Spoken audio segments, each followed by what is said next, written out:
Are you paying too much for Starlink? You might just be. I have a couple hundred clients at least, probably more like 500 clients that are paying too much for Starlink right now. And it's by no fault of theirs and really no fault of Starlink's as of yet. And I'm going to tell you why that is. And I'm going to tell you how to make sure that you're on the appropriate plan, spending the right amount on your service that you need. So if you're a new customer as well, this applies to you because you want to make sure you select the right plan. To give you a background on me, if you're new to the channel, I run an installation company. I almost exclusively install Starlink. I have almost 1,000 customers that I've done over the last 5 years, starting with the round dish onto the Gen 2s and now onto the Gen 3s. And around here, we could only get on the maximum package for, well, basically until this April. And then we got new packages available. So it's going to be different in different areas. I'm kind of saying this to my clientele, but I'm going to share it with all of you as well because it might just apply to you. So before we get started, just know that if you need to know what's available in your area, first of all, if you're a new customer and you're looking at getting Starlink, we have a referral link down below where you can select it and put in your address and see what's available in your area. And if you're an existing customer, we will show you how to check a little later on in the video after we discuss the plans available. As I just kind of said, I have had people say, well, those plans aren't available in my area. You're just going to have to keep checking every month because here they just popped in one day. We didn't know they were coming. I had literally just signed up a customer the day before on the max package, and the next day, the plans were down to $75. So that has since been rectified. I will tell you how that happened as well. Okay, and one thing we just realized in doing our quick research for today is that there are some areas available with free rental kits, which they were free before, and then they started to charge $10, and now they're free again. Once again, you got to put your address into the link, and then you can see if it's free in your area. Okay, so we're going to talk about the plans that are available here anyway, and in most places.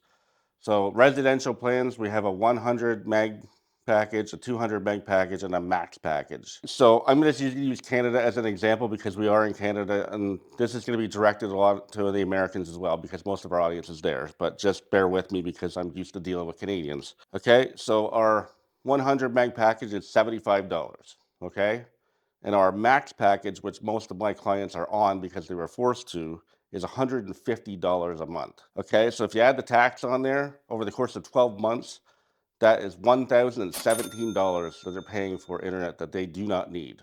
Most of my people are retired. They don't need anywhere near what the max package offers. And maybe you don't too. Okay, so let's talk about what you can do with the 100 meg.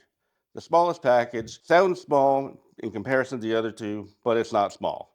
It's totally unlimited. You get 100 megs down and typically at least 15 up. Okay, that's going to vary a little bit. But what can you do with that? Easily, if you have 4 people or less in your house, that's more than enough.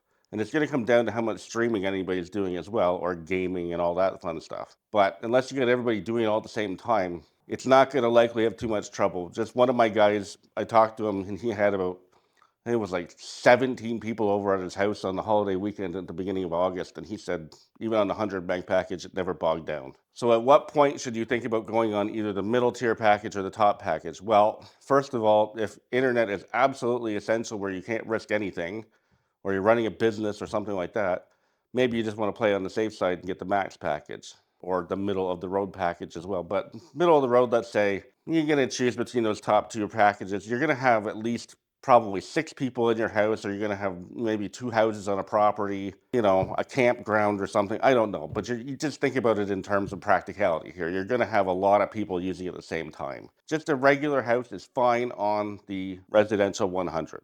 Okay, so at this point, if you can't tell, I am not affiliated with Starlink in any way, shape, or form. I work for my clients, and you're getting the same information that they're getting. The one last thing I want to mention about the packages on the roam. Okay, we're not really focusing on the roam here, but the roam in the US, you're going to have to check the Canadian pricing, but the 100 gig data cap, because we have data caps on roam, the 100 gig data cap is going to be $55 US a month. A 300 gig data cap is $80 a month, and the unlimited is $175 a month. There's a big jump between $80 and $175. 300 gigs of data is a lot.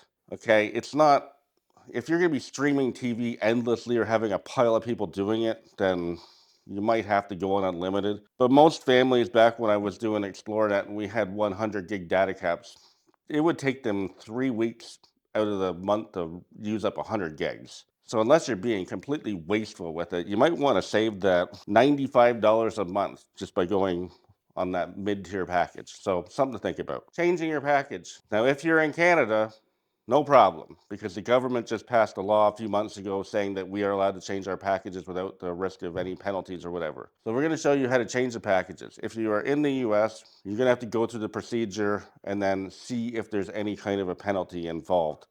If you order it within the last year, there may be a charge to change your plan, but it also might be worth it.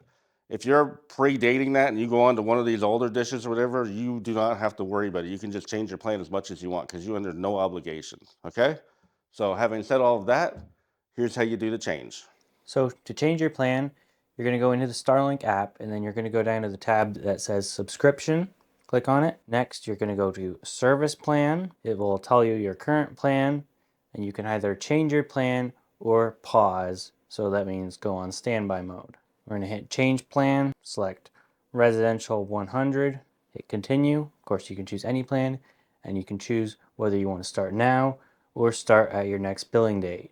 Then you just slide to switch your plan. Now, obviously, I won't be sliding because I don't want to switch my plan, but that's how you do it. All right, so here we are. Just a couple days later. We finished all the editing and we just wanted to add in a few things that we possibly forgot. If you own the dish, you can turn the plans up and down as you wish. If you have the rental, that's where you might be locked in, unless you're in Canada, like we mentioned before. I had a few activations to do this summer where the customers didn't get the rental dish, they bought the dish, and they can only buy the standard X, which would be the same for you as well. And when you buy the standard X, they force you to go on either the middle plan, the 200 meg plan, or the max plan. So all I did with them was I activated it on the 200 meg plan, and then 5 minutes later, I went in and turned it down to the residential 100, no problem. You're not gonna have any issue with that because you own the dish. So I also got to talk to a few people that are clients of mine and some other people that I know. And Starlink is not being a jerk about this whole plan thing. Because when I used to work for Xplornet, they used to love to put little old ladies who just want to check their email on the expensive plans because they know they wouldn't use any of the data and they're basically ripping them off. Starlink is not doing that. They are telling people to change their plans. I had one client have to go in and put a ticket in because he had a lightning strike and it blew his power supply. And when they said they were going to send him the new dish kit, the AI asked him, "Do you want to consider going on a lower plan because it looks like you don't use that much internet?" And he said yes, and he's now saving $75 a month. So I talked to a lady at the hardware store yesterday, and I made sure that she was on a lower plan because she was on the max plan as well. And she said that Starlink actually emailed her and suggested that she go on a lower plan. So once again, they are telling people. Hopefully, this will get out to the rest of the people that aren't getting emails because I did not get an email. But maybe that's because I use a lot of internet. Or maybe the guy behind the camera uses all the internet.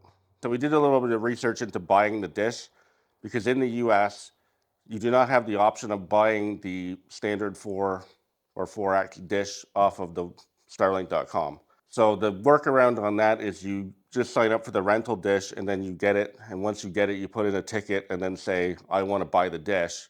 And they should let you pay for it and then you'll own the dish. And then you can do whatever you want. The workaround in Canada is you go into Rome, buy the dish, and then once you get it and you activate it, you just switch the plan to residential.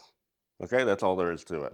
So hopefully we saved you a bunch of money. If we did, maybe you consider using the Buy Me a Coffee link down below and help us out by liking and subscribing. Okay, thanks for watching.